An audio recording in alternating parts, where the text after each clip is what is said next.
When did your teacher give everyone a free A+? Mrs. Lambert walked into psychology class with tears streaming down her face and slammed her coffee mug on the desk so hard it shattered. For 3 years, she'd been the toughest grader in school, but that morning, she looked completely broken. "If one of you can find the woman my husband is cheating on me with," she announced, voice shaking, "I will give you an A+ for the semester. Just help me catch her so I can deliver justice." The entire class sat frozen. Someone in the back raised their hand. "That's really all we have to do?" Mrs. Lambert nodded and laid out 3 rules. Don't get caught snooping, don't break into homes, and we could work in teams. The bell rang, and chaos erupted. My best friend Kenji grabbed my arm in the hallway. "This will be easy money," he said. "Coach Lambert teaches gym and volleyball. Guy spends every afternoon with teenage girls. Do the math." We staked out volleyball practice that afternoon. Hidden behind the bleachers, we watched Coach Lambert run drills. For an hour, nothing suspicious happened. We were about to give up when he called the team captain, April, into his office. Through the window, we watched her tie her hair up while he checked no one was looking, then turned off the lights and pulled down the blinds. Kenji and I exchanged knowing looks. We'd found our smoking gun. We practically sprinted back to Mrs. Lambert's classroom, but 2 kids from our class tackled us in the hallway before we could get there. While we struggled on the floor, their teammate Jasmine ran ahead to claim the prize. By the time we broke free, she was already inside talking to Mrs. Lambert. When I finally got to speak with Mrs. Lambert privately, she was crying harder than before. I told her what we'd seen with Coach Lambert and April in his office. She thanked me through her tears and said she'd suspected the volleyball team all along, but something felt wrong. "Are you okay?" I asked. "Like actually okay?" Mrs. Lambert looked up with surprise, then smiled a little. "You're the first student to ask how I'm feeling." Then her expression changed to something unreadable. "Do you still want that A+?"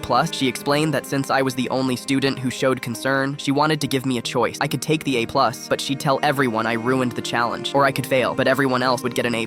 "What are you talking about?" That's when I realized she wasn't devastated anymore. She was studying my reaction like a lab rat. "Wait, so your husband's not cheating?" She laughed and shook her head. "This is an annual experiment. I study competitive behavior under pressure." Before I could respond, another girl burst through the door holding her phone. "Mrs. Lambert, you need to see this." On the screen was a photo that made the teacher go white. It showed Coach Lambert making out with Mrs. Harden, the lunch lady, on the serving counter. The timestamp showed 20 minutes ago. Mrs. Lambert grabbed the phone with shaking hands. Her face cycled through shock, rage, and something worse. "This isn't part of the experiment," she whispered. "He's kissing my niece." She called the principal with terrifying calmness. "I need you in my classroom right now." When Principal McConnell saw the photo, his eyebrows shot up. After we wrote statements, he told Mrs. Lambert there would be official procedures since this involved inappropriate teacher conduct. Mrs. Lambert started laughing bitterly. "I designed this whole thing to study competitive behavior in students. Now I'm the one who got played by my own family." 2 days later, Coach Lambert was gone. The district sent an email saying he'd resigned and his certification was revoked. Mrs. Harden never returned either. Mrs. Lambert returned looking like a different person, professional but cold. She announced the experiment was over and everyone would be graded on regular work. When Jasmine protested that someone had completed the challenge, Mrs. Lambert stared her down. "The only thing anyone's getting is a lesson in why you shouldn't play games with people's lives."